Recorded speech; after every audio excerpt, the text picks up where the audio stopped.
حدثنا موسى بن إسماعيل قال حدثنا أبو عوانة قال حدثنا موسى بن أبي عائشة قال حدثنا سعيد بن جبير عن ابن عباس في قوله تعالى لا تحرك به لسانك لتعجل به قال كان رسول الله صلى الله عليه وسلم يعالج من التنزيل شدة وكان مما يحرك شفتيه.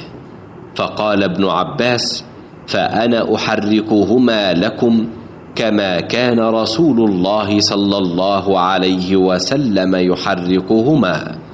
وقال سعيد أنا أحركهما كما رأيت ابن عباس يحركهما فحرك شفتيه. فأنزل الله تعالى لا تحرك به لسانك لتعجل به إن علينا جمعه وقرآنه. قال جمعه لك في صدرك وتقرأه فإذا قرأناه فاتبع قرآنه. قال فاستمع له وأنصت ثم إن علينا بيانه ثم إن علينا أن تقرأه.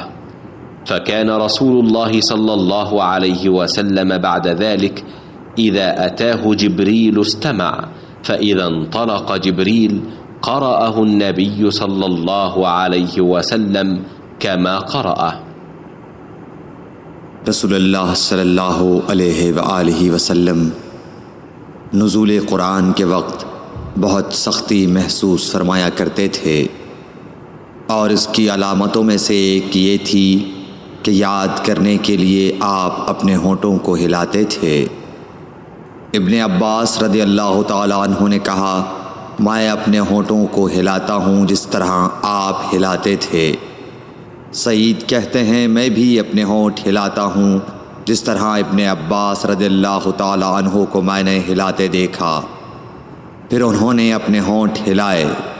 ابن عباس رضی اللہ تعالیٰ عنہ نے کہا پھر یہ آیت اتری کہ اے محمد قرآن کو جلد جلد یاد کرنے کے لیے اپنی زبان نہ ہلاؤ، اس کا جمع کر دینا اور پڑھا دینا ہمارا ذمہ ہے۔ حضرت ابن عباس رضی اللہ تعالی عنہ کہتے ہیں یعنی قرآن آپ صلی اللہ علیہ وآلہ وسلم کے دل میں جمع دینا اور پڑھا دینا ہمارے ذمہ ہے۔